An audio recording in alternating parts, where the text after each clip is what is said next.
João capítulo 2. As bodas de Caná, a água feita em vinho. E ao terceiro dia se fizeram umas bodas em Caná da Galileia, e estava ali a mãe de Jesus. E foi também convidado Jesus e os seus discípulos para as bodas. E faltando vinho, a mãe de Jesus lhe disse: não tem vinho. E disse-lhe Jesus: mulher, que tenho eu contigo? Ainda não é chegada a minha hora. Sua mãe disse aos serventes então: fazei tudo quanto ele vos disser. E estavam ali postas 6 talhas de pedra para as purificações dos judeus. E em cada uma cabiam de 2 ou 3 almudes, ou seja, cabia de 80 a 120 litros. E disse-lhe Jesus: enchei de água essas talhas. E encheram-nas até em cima. E disse-lhes: agora tirai e levai ao mestre-sala. E levaram. E logo que o mestre-sala provou a água feita em vinho, não sabendo de onde viera, se bem que sabiam os serventes de onde tinham tirado a água. Então chamou o mestre-sala ao esposo e lhe disse: todo homem põe primeiro o vinho bom, e quando já tem bebido bem, então coloca o inferior. Mas tu guardaste até agora o bom vinho. E assim Jesus iniciou os seus sinais em Caná da Galileia e manifestou a sua glória, e seus discípulos creram nele. Amém? Senhor Jesus, te agradecemos por essa palavra, Senhor, que foi escrita com tanto carinho, sob a liderança do seu Espírito, para que pudéssemos estar aqui nessa noite, nesse dia tão particular, sendo ministrados por ela, e a começar de mim. Senhor, que ela fermente dentro da minha vida, que eu siga totalmente a liderança do seu Espírito Santo, para que tudo que saia da minha boca seja edificação, vida, transformação, restauração. Que teu Espírito tenha a liberdade de trabalhar nesse lugar e leve a mensagem a cada ouvido, a cada coração, da maneira que ela precise ser entregue. Contamos, Senhor, com a tua sabedoria infinita, para que nossos corações sejam moldados ao seu querer e seu propósito. Toma seu lugar de direito, não porque o Senhor já não esteja aqui, mas que nesse momento todos os tronos que não são seus na nossa vida caiam por terra, e que seja estabelecido apenas, Senhor, a sua vontade, assim como ela é no céu, em nome de Jesus, amém. Pode se assentar, amém? E se eu fosse dar um tema para essa pregação, eu estava conversando sobre ela com meu esposo, né? E a gente pensou em alguns temas, mas algo que ardeu, creio que foi hoje de manhã, ontem, enquanto eu lia, foi hoje de manhã, enquanto eu lia ela, foi da água para o vinho. Então, se eu for dar um tema para essa pregação, vai ser da água para o vinho. E é para isso que o Senhor ele nos trouxe nessa noite. É para isso que nós andamos na presença do Senhor. É para nós vivermos transformação, amém? E quando nós pensamos em Deus, lá no Éden, Deus tinha acesso direto ao homem. Mas aí o pecado entrou. E aquele homem que era pó da terra, era tão maleável, aquele homem que cabia na mão de Deus, o Senhor podia soprar para onde Ele queria. Um belo dia o pecado entrou. E agora aquele homem ele já não era tão mais maleável assim. A carne dele já estava um pouco resistente. Ele se tornou endurecido. E para quem já pisou no barro endurecido, quando a gente pega aquele dia chuvoso, aí vem o sol e seca, e a gente pisa naquele barro, o que acontece? Ele esfarela, ele quebra. Porque ele não está na estrutura que ele deveria estar. E quantas vezes nós nos afastamos de Deus a tal ponto que qualquer coisa que nos toca, nos quebra, nos fere. Mas a intenção do Senhor não é que nós sejamos feridos, mas é que nós sejamos lapidados, é que nós estejamos na mão do grande eu sou. E como diz aquele louvor, e com o calor do fogo moldado ser pelo poder de suas mãos. E estar na mão de Deus é muito maravilhoso, porque Ele sabe o que fazer com a nossa estrutura.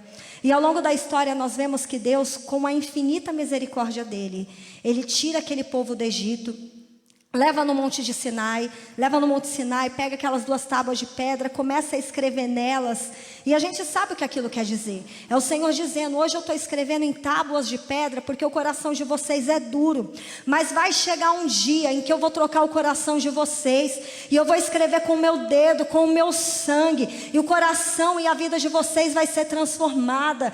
E agora, não vai ser mais a carne de vocês que vai obedecer à lei, mas vai ser o DNA de vocês que vai ter a minha em essência. Isso está lá em Deuteronômio capítulo 30, verso 6, quando ele diz o quê? Que vai chegar um dia que eu vou circuncidar o coração de vocês. E quando a gente pensa na circuncisão, o que que era? Era um ritual feito no órgão masculino do homem para quê? Para mostrar que para a descendência dele, ele deveria passar aquela aliança que Abraão fez com Deus. Então ele se circuncidava porque ele tinha que lembrar o quê? Para a sua semente, você vai ter que passar essa mesma aliança que Abraão um dia fez com Deus. Porque Deus tirou ele da casa do pai dele, falou que a partir de agora, o Deus daqueles caldeus não era mais o Deus dele. E a partir daquele momento, se Deus fosse o Deus dele, ele seria feito uma grande nação.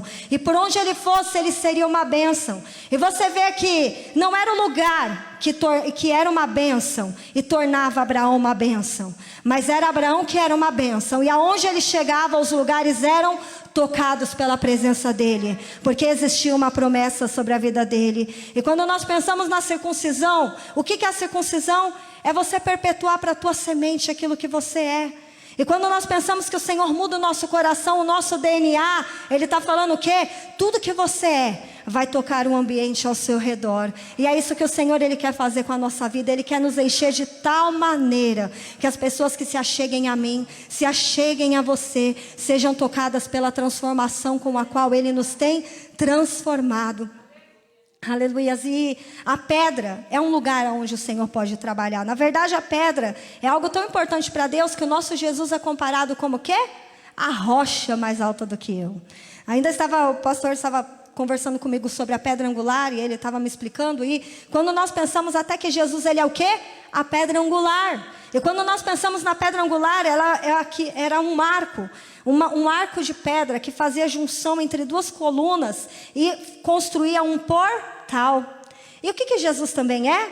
Ele é a porta. É por onde nós entramos para alcançar a salvação.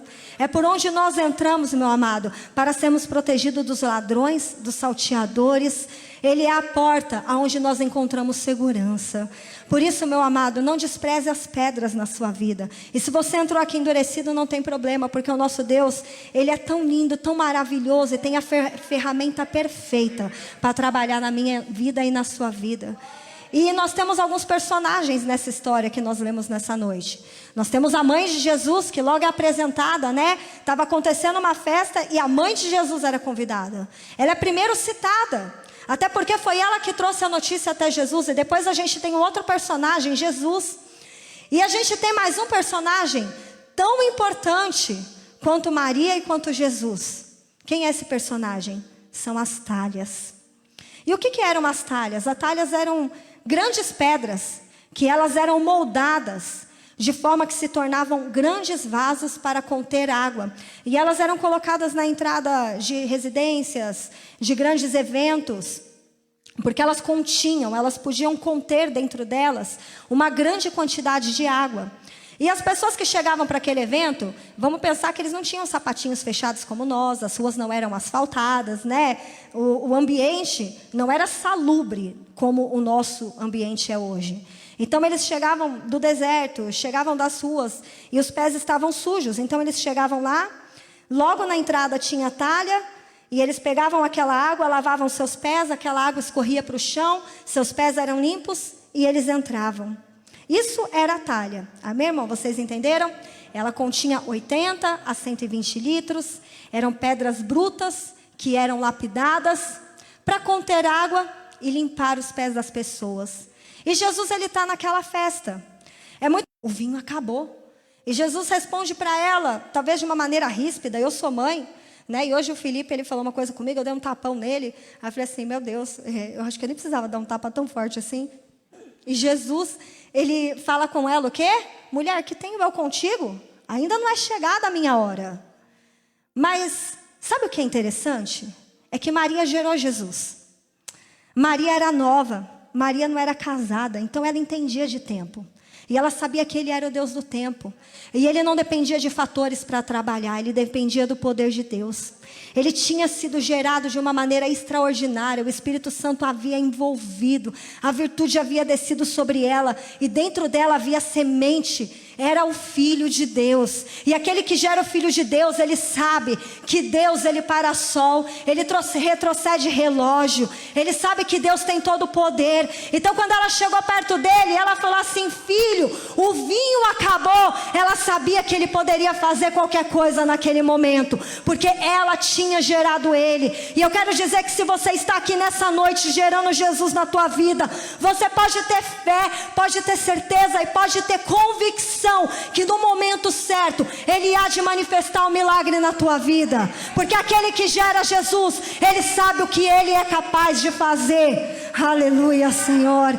E nós temos os nossos olhos no alvo. Sabe por quê? Porque ele é o Deus dono do tempo, aquele que é a eternidade. Ele tem o controle das horas nas suas mãos. E Maria, muito sábia, ela não falou assim: ô menino, me respeita. Não, sabe o que ela falou? Ela falou com Jesus que o vinho acabou, e ela virou para os serventes e falou o quê? Fazei tudo o que ele mandar. Você entende que o segredo não é mandar em Jesus? O segredo é mandar em você. O segredo não é se descabelar e falar: meu Deus, o vinho acabou, e agora? Gente, olha, não, peraí, pega as notas ali, vamos calcular o que deu errado. Pega a lista de convidados, vem cá, traz a lista aqui. Não, tem convidado a mais. Traz a notinha, vamos ver quanta gente comprou do vinho, vamos conferir. Não, pessoas desesperadas vão procurar respostas, mas pessoas que confiam em Deus vão na fonte, que sabe que tudo pode fazer. E ela virou para os serventes e falou o quê? Fazei o que ele mandar. E chega uma hora que a gente tem que falar para o nosso coração. A gente tem que falar para o nosso marido, para os nossos filhos, para o nosso emprego: fazei o que ele mandar. Esteja sobre a liderança de Deus. Eu estava lendo Gálatas 5, verso 25. Não vou abrir aqui, mas na Bíblia NVI tem uma explicação tão linda dessa frase, né, na tradução de hoje. E ela fala assim: aqueles que estão sob a liderança do Espírito Santo são guiados por Ele. Gente, você entende que a gente tem que estar sob a liderança do Espírito Santo de Deus? A tua liderança não são as circunstâncias. A tua liderança não são as suas emoções. A liderança não são seus fatores externos. A liderança não é seu sentimento, não é o que você acha.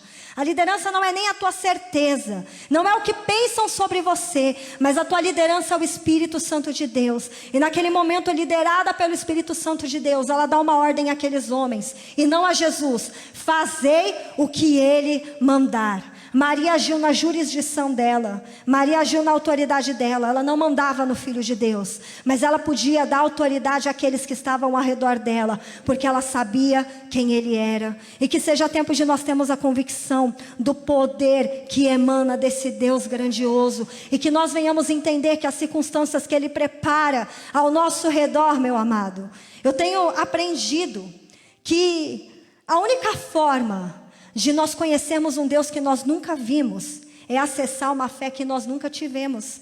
E como a gente acessa uma fé que a gente nunca teve? É quando a gente precisa dela. Você só sabe andar pela graça quando a graça é tudo que te resta. Você só pode ter fé quando a fé é tudo que te resta. E o Senhor, ele nos leva para ambientes hostis. O Senhor, ele nos leva para desertos. Sabe para quê? É para que ele nos sirva uma mesa. Satanás vai tentar, mas eu quero dizer que se você vencer a tentação, existe uma mesa servida por anjos para você. E quando nós confiamos nos processos do Senhor, você pode ter certeza, meu amado, existe socorro. É a pregação de domingo: Hosana, socorre-nos. E só pode declarar Hosana quem sabe de onde vem o socorro. E como declara o salmista: o meu socorro vem do Senhor, Criador dos céus e da terra. Então que não seja tempo de você resolver no teu braço. Acabou o vinho, não sai correndo para comprar, não vai pedir vasilha, não precisa pedir para ninguém. Confia que Jesus está na tua festa e vai vir milagre, porque Ele é o Deus de todo milagre. E quando nós pensamos na talha, voltando na nossa amiga talha, né? Jesus é aquele que enxerga valor aonde ninguém enxerga.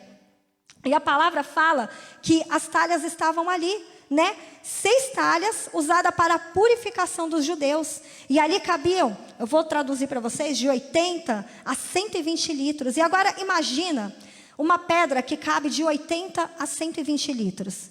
Será que era uma pedra originalmente pequenininha? Imagina trabalhar com uma pedra grande. Naquele tempo, eu não estou falando de hoje que a gente tem ferramentas, mas naquele tempo. Imagina a força do braço que era exigido para moldar aquela pedra. Imagina a ferramenta. Porque, gente, a ferramenta tem que ser certa. E não é assim, né? Tá. Não, tinha que ser feito com cuidado. Cada lasquinha que era tirada daquela pedra tinha que ser muito bem calculada. Porque você poderia perder a ferramenta ou você poderia perder a pedra. E se você perdesse aquela pedra, dependendo do estágio onde você estava, você tinha perdido um dia inteiro de trabalho, 2 dias inteiros. O nosso irmão Neilton, que trabalha com construção, ele sabe disso. Se você errar uma coisa no meio do processo, já era. Você vai ter que voltar do início. Vai ter que calcular tudo de novo. Talvez vai ter que começar o trabalho todo novamente. Então não é fácil moldar uma pedra. E quantas pessoas passavam por aquelas talhas diariamente? Apenas lavavam os seus pés. Aquela água que foi colocada dentro dela era desperdiçada no chão, ia embora. As pessoas não sabiam os processos que aquela talha passou para estar depositada na entrada daquela festa. Quantos não sabiam o quanto ela tinha sido ferida para poder abrigar aquele líquido? Talvez as pessoas só chegavam com muito calor, lavavam o pé, devia pegar um pouquinho d'água, passar assim no pescoço, entrava na festa, pronto, passou. Eles não viam valor, mas Jesus estava ali naquela festa. E ele olhou exatamente para aquele lugar aonde ninguém estava olhando. E talvez você está aqui nessa noite, você se sente tão desprezado, tão abandonado. Parece que as pessoas passam perto de você e só querem o que você pode dar. E ninguém nem pergunta o que você quer, ninguém pergunta o que você precisa. Ninguém talvez nem pergunta se você está bem. Mas eu quero dizer que Jesus olhou para você e Ele sabe como você está. E Ele não apenas sabe como você está, mas Ele colocou os olhos sobre você. Sabe por quê? Porque é tempo dEle te tirar do anonimato. Cada processo que nós vivemos com o Senhor não é para que nós fiquemos escondidos, mas é que é para que Ele nos traga a evidência. Porque algo que eu tenho aprendido é que a transformação com a qual Ele te toca é para que você toque outras vidas. Nós somos testemunhos. Eu acho muito lindo porque Jesus lá em Atos fala o quê? Que os discípulos dele serão as testemunhas. Gente, o que é uma testemunha? Gente, é aquilo que a gente vê, é aquilo que é palpável, aquilo que é visível. E aquilo que Deus faz na minha e na tua vida é para que as pessoas sejam também alcançadas com o mesmo poder de Deus. E a palavra me ensina, meu amado, que Jesus ele não mandou pegar aqueles vasos originais. Jesus não falou assim, vai lá, pega os vasos de vinho. Vai lá, porque quantos vasos de vinho tem aí? Traz aqui, eu vou fazer um milagre. Não. Jesus falou o quê? Vai lá para as talhas. Gente, quem não pega um vaso de vinho para pôr vinho? Só Jesus, né? Não é Ele que olha para a gente fala assim, eu não tenho valor. Gente, eu não sou nada. Gente, eu mesmo estou tremendo para subir aqui. Eu confesso que hoje foi oração 24 horas. Foi Senhor, o que eu vou fazer lá em cima? Senhor, ajuda. Né? Não é fácil. Mas quando o Senhor Ele nos escolhe, quando o Senhor coloca os olhos sobre nós, a gente não tem nenhuma alternativa senão responder ao chamado de Deus. Já não vivo mais eu, mas é Cristo que vive em mim. E quantas pessoas têm fugido dos seus processos? Quantas pessoas têm negado as marcas que o Senhor tem feito na sua vida? E ao invés de olharem elas como cura, têm olhado como dor. Mas algo que o Senhor tem nos ensinado nesses dias é que seja tempo de a dor não ser aquilo que te guia, mas que seja você pegando na mão da sua dor e vai falar assim, agora eu vou te levar. Eu vou te levar para um lugar de descanso. Eu vou te levar para um lugar de cura. E quando a gente chega lá, meu amado, quando você chegar lá, outras pessoas serão tocadas por aquilo que Deus fez na tua vida. E é isso que o Senhor Ele fez com aquelas talhas. O Senhor olhou aquilo que ninguém olhou. O Senhor viu aquilo que ninguém viu. E Ele só pôde fazer isso porque Ele foi convidado naquela festa. Que seja tempo de Jesus ser convidado na tua festa. Muitas vezes a gente acha que Jesus está na nossa festa, até que o vinho acaba, né? Quando o vinho acaba, a gente descobre, ixi, cadê Jesus? Às vezes Jesus está até lá, mas a gente não está olhando para Ele. Aí o vinho acaba, aí você se lembra, Jesus está na festa. Mas que não venha ser tempo da gente se lembrar. Que venha ser tempo da presença dEle ser tão constante, tão palpável, tão visível na nossa vida. A ponto de que o vinho não acabe, mas pelo contrário, ele fique cada vez melhor na minha e na sua vida. Porque, meu amado, em que circunstâncias os vinhos acabam? Eu ainda estava meditando, né, sobre essa questão. E muitas vezes o vinho acaba porque a quantidade de convidados é demais. Quer dizer que a gente forneceu tanto que em algum momento acabou. Quando a gente pensa num soldado numa guerra, ainda estava conversando essa manhã sobre isso, quando a gente pensa em soldados na guerra, o que motiva eles a continuarem lutando? Quem já viu filme de guerra sabe, né? Às vezes eles levam foto do cachorrinho, da namorada, da esposa, da família. A motivação deles é o quê? Cara, se eu lutar, se eu continuar indo em frente, essa guerra vai acabar e eu vou poder ir para casa, né? Então eles vão avançando, e de uma certa forma, a esperança que eles têm de ir para casa traz alegria, traz motivação de que aqueles dias estão passando e eles estão chegando no final da linha ali e já eles vão embora, não é verdade? E eles olham aquela foto dia após dia e falam: amor, eu estou chegando. Família, eu estou chegando. Mas aí a guerra acaba. E quantos deles voltam para casa com estresse pós-traumático, com os transtornos psicológicos, por tudo aquilo que eles vivenciaram na guerra? Porque o vinho acabou. E no final, aquilo que era esperança de terminar a guerra, se torna uma mágoa, se torna um transtorno. Sabe por quê? Porque o vinho acabou. Porque eles usaram tanto a força deles. Eles tiveram que suportar tanta coisa. Mas era no braço deles. E quando eles se viram terminando aquela luta, eu lembro de Efésios 6, que diz o quê? Depois de terminar tudo, permanecer firme. Às vezes a gente passa tão batido por essa palavra, né? Mas está escrito ali por um motivo, é porque às vezes termina tudo e a gente não consegue ficar firme. Às vezes a batalha terminou, a gente já está chegando em casa, pegou o avião, está indo embora, mas a gente não consegue permanecer firme. Sabe por quê? Porque a gente lutou no braço, não foi no braço do Senhor. Mas aí a palavra me remete a Josué. Josué, ele tinha perdido Moisés. Josué estava, desde o começo, lá em Deuteronômio 20, você já vê que Josué estava no pé do monte. Josué estava sendo preparado, não era pelo homem, mas era por Deus. Josué viu a terra abrir. Josué viu o pão cair do céu. Viu água sair da rocha. Viu o mar vermelho se abrir. Gente, Josué viu de tudo. Mas aí Moisés morreu. Aí Josué se vê com aquele povo que ele sabia que era rabugento, que reclamava de tudo. Aí ele fala: meu Deus, como que eu vou levar esse povo para essa terra? A gente vai ter que lutar contra gigante. A outra remessa, quando foi lutar com o gigante, falou que eles eram grandes. E agora, o que vai ser da gente? Será que eu vou dar conta? Aí Deus fala o que para Josué? Esforça-te e tem bom ânimo. Sabe o que o Senhor está falando para Josué? Josué, não é tua força, é a minha. Josué, se for na tua, você não vai conseguir mesmo. Mas se esforça e tem bom ânimo na minha força, na minha alegria, porque eu estou contigo. Você não precisa fazer nada, porque essa batalha já foi conquistada por mim. E que seja tempo de nós entendermos, meu amado, que a nossa luta não pode ser guerreada na minha força e no meu braço, não é no teu entendimento. Quando você chega na tua casa para dar uma palavra para o seu filho, para o seu marido, para a tua esposa, quando você chega no seu serviço para falar de Deus, meu amado, você não tem que falar com o seu intelecto, porque se for na tua força, você vai cair. Mas se você falar na força do Senhor e na ousadia dEle, você pode ter certeza que essa batalha vai ser vencida, porque não é no teu nome, mas é no nome do Senhor. E esse vinho não vai acabar, sabe por quê? Porque dele flui rios de água viva, e tudo que Ele faz é bom, tudo que Ele faz é perfeito.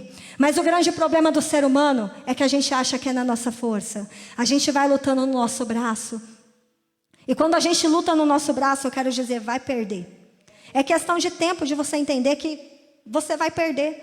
Você vai acordar de manhã até feliz e falar: nossa, eu vou conseguir, estou chegando lá. Jesus, olha, estou fortalecida. Eu comecei a notar que sempre que eu falava assim: olha, eu tenho uma força. Gente, eu terminava o dia um caco. Aí quando eu acordava, eu falava: Deus, você é minha força. Eu terminava o dia melhor do que eu comecei. Porque não é sobre a nossa força. Às vezes a gente acha que a construção da nossa história nos preparou para tudo que a gente vai enfrentar. E eu quero dizer que nada na tua vida te prepara para tudo que você vai enfrentar. Porque a vida com Deus é um joguinho de videogame. Parece que vai ficando cada vez mais difícil. Então você até passou de fase. Mas na próxima fase, você vai depender de Deus tanto quanto você dependeu antes. E não importa o quanto o teu caráter tenha sido forjado. Ele foi forjado porque Deus estava do seu lado. E cada vez mais a gente tem aprendido que andar com Deus é ser moldado. É de graça em graça e de glória em glória até chegar a varão perfeito. Então não caia no erro que você já está na glória, meu amado. Porque eu mesmo estou olhando que eu estou na graça. E quando a gente precisa da graça é porque tem muito pecado e ela precisa superabundar no lugar dele. E que seja tempo do Senhor nos encher. Quando nós vemos que Jesus está naquela festa, o que ele faz? Ele pega aquelas talhas. E ele faz o quê? Enche de água. Gente, eu fico pensando, enche de água. Os serventes ouviram de Maria o quê? Olha, faz tudo o que ele mandar. Aí eu imagino Jesus falando, agora, tá vendo aquelas talhas ali, meus filhos? Vai lá, enche de água. Eu imagino eles pegando a água. Cara, você sabe, né? O que acabou é o vinho. Será que Jesus entendeu? Será que ele entendeu que o que acabou foi o vinho, não foi a água? Mas tá bom. Aquela mulher falou para a gente fazer o que ele mandar, então... E começaram a encher, mas eu imagino que naquele trajeto, porque, gente, se as talhas estavam vazias, era de 80 a 120 litros. E a palavra diz que encheram até a boca. Então, eu imagino eles enchendo aquilo e se perguntando, o que a gente está fazendo? O que a gente está fazendo? Será que Jesus entendeu que o que acabou foi o vinho? Não foi a água da talha? A gente nem precisa. Os convidados já estão todos aí. Não precisa de mais água aqui, ninguém vai limpar mais o pé. Por que a gente está enchendo isso? Tem hora que Deus vai dar ordens que a gente não vai necessariamente entender. Mas eu quero dizer que se você fechar a tua boca e fizer igual aquele povo que rodeou aquelas muralhas em silêncio e seguir a liderança do Espírito Santo, existe vitória. Porque ainda que você não saiba o que você está fazendo, nós temos um Deus que sabe o que Ele está fazendo. E uma coisa que nós vamos aprendendo ao longo do processo da nossa vida é que a melhor coisa que tem é quando nós não temos o controle de nada. Porque isso quer dizer que o controle está nas mãos de Deus. E se o controle está nas mãos dEle, meu amado, você pode ter certeza que Ele vai te governar e te dirigir para lugares altos. Jesus tinha chegado naquela festa. Gente, o que Jesus era? Quando a gente pensa em João Batista falava o quê? Que estava próximo o reino de Deus. Mas quando Jesus chega, Ele fala o quê? É chegado o reino de Deus. Meu amado, o reino de Deus estava naquela festa. E sabe o que é o reino de Deus? É justiça, paz e alegria no Espírito. Aí você fala assim, é alegria no Espírito? Então, mas não é na carne. E a gente sabe que o vinho é o símbolo da alegria. Mas eu quero dizer que aquilo que Deus faz dentro de nós, não tem como Ele não fazer fora de nós. Aquilo que Deus começa a transbordar na nossa vida, Ele toca a nossa carne de tal maneira que as pessoas olham para você e falam igual falaram com Moisés, eu não posso olhar para o teu rosto, porque você está brilhando, tem alguma coisa diferente em você. E Moisés precisou tapar o rosto dele com um véu.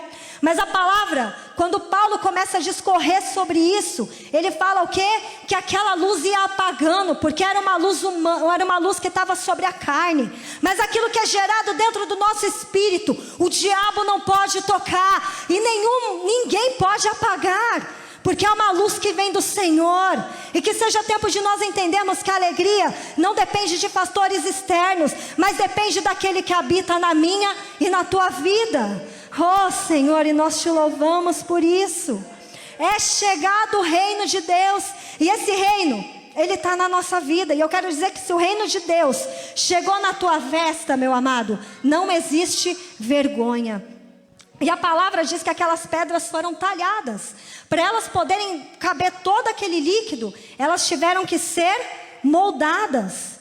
Meu amado, eu acho que existem circunstâncias na nossa vida, né? Igual aquela pedra. Talvez se alguém mostrasse uma pedra enorme para você antes, e você olhasse para ela depois, você ia falar, meu Deus, eu não acredito que esse vaso saiu dessa pedra. Não condiz. Mas a pessoa que trabalhou nessa pedra trabalhou tão bem, que deu uma forma a ela, de forma que ela tem até utilidade. E existem processos que nós passamos na nossa vida, e a gente olha e fala, meu Deus, depois disso eu não vou ser mais o mesmo. Senhor, eu nem sei quem eu sou mais, eu não tenho mais nem senso de identidade. E sabe o que Deus quer fazer? Ele quer fazer isso com você. Ele quer moldar você de tal forma que nem você se reconheça, mas você seja reconhecido como filho de Deus. Eu tenho passado processos tão engraçados com Deus, eu fui no médico hoje de manhã, né? Alguns irmãos têm falado da roupa, né? Tem vindo conversar algumas coisas comigo, e tudo que eu tenho falado é que aquilo que Deus faz dentro de nós, Ele faz fora de nós. E hoje, quando eu fui na minha médica, eu sentei lá na consulta e ela começou a conversar comigo sobre a morte da mãe dela, e ela começou a chorar e falou que a mãe dela era uma mulher de muita fé, era uma mulher que buscava Deus, e Deus sabe de todas as coisas. Aí eu falei, opa, esse é o gancho para nós levar a palavra, né? Aí ela começou a falar, eu falei, pois é, doutora, tudo coopera para o bem daqueles que amam a Deus. Você está vendo hoje, talvez a mãe dela faleceu antes da pandemia, E no braço dela, ela se culpa, né? Porque a mãe dela morreu com uma infecção. E ela falou, meu Deus, como eu não percebi os sinais? Né? E isso trouxe muita dor para ela. E quando ela ia falando, né, conversando, eu falei assim, mas tudo coopera para o bem daqueles que amam a Deus. Se você falou que a tua mãe buscava a Deus, com toda certeza ela está num lugar melhor. E a nossa esperança é naquele grande dia, nós podemos encontrar aqueles que se foram. E pode ter certeza que se você estiver na presença do Senhor, você vai encontrar ela. E ela começou a chorar e falou amém. Aí o Espírito Santo falou assim, ora por ela. Eu falei, meu Deus, eu vou orar pela médica, Senhor do céu. Aí o Espírito Santo, ora por ela. Eu falei assim, amém. Doutora, você quer que eu ore para você? Ela, eu quero. Aí ela levantou, eu comecei a orar, ela começou a chorar, Deus começou a falar. E a gente vê, meu Deus, é assim que o Senhor, Ele quer que a gente se mova. Às vezes Deus não quer que você bata um bom papo com alguém. Às vezes Deus quer que você ore por alguém. Às vezes Deus quer que você abra a sua boca e declare as verdades de transformação. Quantas pessoas estão indo para o inferno porque o nosso cristianismo não foi muito bem praticado. Ao invés de nós sermos talhados na mão do Senhor, nós nos entregamos ao inimigo. Mas em nome de Jesus, que seja tempo de você ressuscitar. E seja no trem, seja no seu trabalho, seja na tua casa. Quando sua mulher começar a falar demais, quando seu marido começar a brigar, segura a mãozinha dele e fala, amor, vamos orar. Amor, vamos buscar a Deus, porque vamos chamar a presença dEle, o vinho está acabando. E a gente sabe a quem recorrer. Começa a olhar para Jesus, ao invés de olhar para as circunstâncias. Comece a levar os olhos para o monte, de onde vem o socorro. Que venha ser esse tempo dos teus olhos estarem no lugar certo. E Jesus, Ele faz o quê? Enche aquela talha de água. Talvez um dia aquela talha foi enchida de água por homens. E eu quero dizer que se alguém encher você dele mesmo, vai acabar. Vai dar ruim. Vai dar errado. Mas quando é Jesus que chega e manda te encher, eu quero dizer Ele falando, eu estou renovando os propósitos na sua vida. Até agora ok. Até agora você conseguiu dar conta da tua casa desse jeito. Até agora você conseguiu levar o teu trabalho, o teu casamento, o teu ministério dessa forma. Mas chega uma hora que o vinho acaba, porque já não dá mais no nosso braço. Agora tem que ser na força do Senhor. E Ele manda te chamar, porque o vinho acabou. E Ele começa a te encher. Ele começa a te encher. E sabe aquele dia que você abre o YouTube, você ouve uma ministração e você fala, meu Deus, nem conheço essa pessoa, só falta falar meu nome? Sabe o que é isso? É Deus te enchendo. Sabe aquele dia que você chega na igreja e canta aquele louvor tão específico que você fala, meu Deus, parece que esse louvor foi escrito para mim? Sabe o que é isso? É Deus te enchendo. Sabe aquele dia que vem uma profecia, que vem uma visão, que vem um sonho, que vem aquela pessoa que não te via há tanto tempo e traz uma palavra para a tua vida? Meu amado, não é coincidência. É Jesus te enchendo. É o Senhor te colocando no lugar certo, trazendo visibilidade sobre a tua vida, te tirando do anonimato, porque Ele tem algo maior para fazer através de você. Sabe, meu amado, Jesus é aquele que transforma a nossa água em vinho. E talvez um dia as pessoas olharam para mim e para você, sua mãe e seu pai, e eles falaram quanto você foi amado, quanto você foi desejado, né? Que você é fruto de um amor puro entre eles. Mas talvez você não tenha ouvido nada disso. Talvez alguém tenha falado assim, vixe, meu filho, foi um acidente, eu nem te queria. Ou talvez tenham falado para você que esperavam outra coisa e não você. Ou talvez olharam para você e falaram assim que nem te queria. Mas aí você encontra Jesus, né? Você chega perto dele e você já está tão talhado, você está até cabendo coisas dentro de você, você está até sustentando, você tem sido suporte para as pessoas, mas você está tão ferido. E um dia Jesus coloca os olhos para você e Ele fala, meu filho, ainda que a tua família tenha te amado, tenha te gerado como fruto de amor, eu sou aquele que te ama muito mais. Ou talvez, meu filho, ainda que ninguém te quis, eu quero dizer que eu te conheço desde o ventre da tua mãe. Eu te escolhi, eu te chamei, eu te amei, eu te gerei. Meu filho, se alguém falou que você é um acidente, eu quero te dizer que eu te chamei à existência. Porque sou eu que chamo à existência aquilo que não existe. Você não é um erro, você não é um fracasso, mas você é fruto do amor de Deus. E quando nós começamos a entender isso, meu amado, nós não olhamos mais o deserto, mas nós olhamos para o céu. E nós começamos a ver o alimento que vem dele. Nós vemos força, nós vemos sustento. E quando Jesus olha para aquela talha, meu amado, sabe o que ele está falando? É que o vinho acabou no vaso, mas agora eu vou fazer algo totalmente novo e através de você. Que venha ser tempo de nós nos abrirmos para viver esse novo com o Senhor. Eu vejo que nesse casamento, Jesus ali, naquele primeiro milagre, ele estava espelhando aquilo que ele faria na cruz. Ele pegou aquela água e transformou em vinho. E sabe o que ele fez na cruz? Ele pegou toda a água que ele era, que purificava os nossos pecados, e transformou no sangue, no vinho, que é a alegria da nossa salvação. Não existe alegria maior do que os nossos olhos estarem fixos na coroa de glória. Mas eu quero dizer que nós não somos os cristãos que acreditamos que existe um dia de descanso, não. Nós somos aqueles que acreditamos que existe um Consolador que tem cuidado de nós, porque Ele garantiu que estaria conosco até a consumação dos séculos. E aquele que está do meu lado e aquele que está do seu lado, não tem uma salvação te esperando no fim da linha, mas Ele tem uma salvação para você nesse dia. Eu não sei o que você chegou aqui precisando, mas uma coisa eu sei, o meu Deus é completo, Ele é pleno, e Ele tem absolutamente tudo o que você precisa. E com toda certeza, se você estiver disposto a entender que Ele permitiu que o vinho acabasse, Ele permitiu que a água acabasse, porque Ele queria fazer algo totalmente novo na sua vida, pode ter certeza, meu amado, que chegado é o tempo de você ser cheio. E a palavra diz que Jesus fala o quê? Pega agora um pouco dessa água, desse líquido, e leva ao mestre-sala. E sabe o que acontece quando leva ao mestre-sala? Ele prova aquilo e fala assim: gente, todo mundo oferece o vinho de inferior qualidade por último, porque todo mundo já está mamado, todo mundo já está bêbado e nem vai notar a diferença. Mas vocês estão fornecendo agora o melhor vinho. E a gente até pensa, fala assim, realmente não faria sentido, porque ninguém saberia apreciar. Mas sabe de uma coisa? Até aqueles que não têm condição de apreciar coisa alguma em você, aquilo que Deus vai fazer na minha vida e na tua vida é tão extraordinário, que os olhos deles serão abertos, eles queiram ou não queiram, porque aquilo que Deus faz é tão maravilhoso, que nem olhos viram, nem ouvidos ouviram, e nem chegou ao coração humano.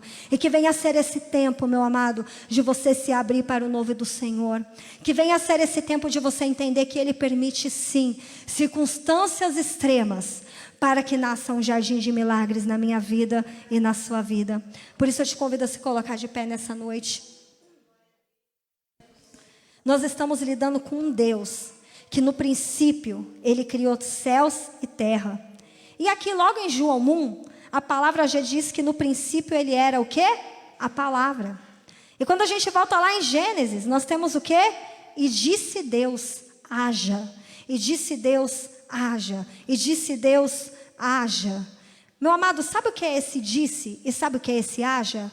É a palavra chamada Jesus, trazendo à existência aquilo que não existe. Então não importa como você entrou aqui nessa noite, eu não sei quais são os seus erros, quais são os seus fracassos. Não importa se naquela festa o vinho tenha acabado porque alguma coisa deu errado ou porque alguém errou. Não importa quem errou. Porque a palavra do meu Deus, do meu Pai, do meu Abba me ensina que o amor dele cobre multidão de pecados. E foi isso que ele fez naquela festa. Ele não veio apontar quem deixou de comprar o vinho ou quem convidou gente demais. Mas ele superabundou nas insuficiências daquele lugar. E que venha ser tempo de você fechar os seus olhos e pedir: Senhor, superabunda em mim. Talvez eu e você temos andado procurando tantos culpados na nossa vida. A gente culpa todo mundo pela nossa tristeza. A gente culpa todo mundo pela nossa dor, pelos nossos fracassos, pelos nossos erros, pelas nossas perdas. Mas que venha ser tempo de você deixar o amor de Deus te cobrir. Deixar o amor de Deus cobrir aqueles que você ama. Para que Ele possa superabundar a graça dEle e fazer algo totalmente novo. Porque foi exatamente isso que Ele fez naquela festa. Ô Senhor, te agradecemos, Pai, pela sua palavra, que tem nos ensinado a superabundar, Senhor Jesus Cristo, nos nossos momentos de insuficiência. Eu não sei quais dos meus amados aqui nessa noite, Senhor, se sentem tão vazios, a ponto de achar que ninguém mais se lembra deles. Mas a tua palavra me diz que você é aquele que se lembra. Você é aquele que colocou os olhos onde ninguém colocou. Você é aquele que viu vinho aonde ninguém via alegria. Você é aquele que viu, Senhor, esperança aonde ninguém enxergava mais, Senhor, algo de bom a sair. Por isso eu clamo, Senhor, visita a tua igreja, visita meus irmãos. Que venha ser noite, Senhor, de frutificarmos. Que venha ser noite de vinho novo. Que venha ser noite de alegria. Que venha ser noite de transformação.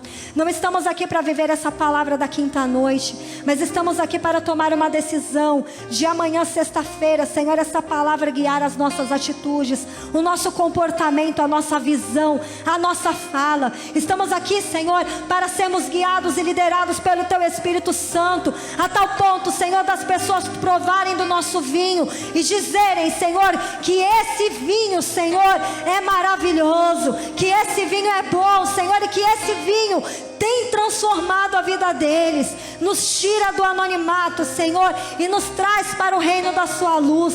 Que venha a ser esse tempo de entendermos que o deserto, Senhor, é tempo de comunhão, é tempo de renovar a aliança, é tempo de chamado. Por isso eis-nos aqui, Senhor, eis-nos aqui. Aleluia, Senhor, amém. Amém, Senhor.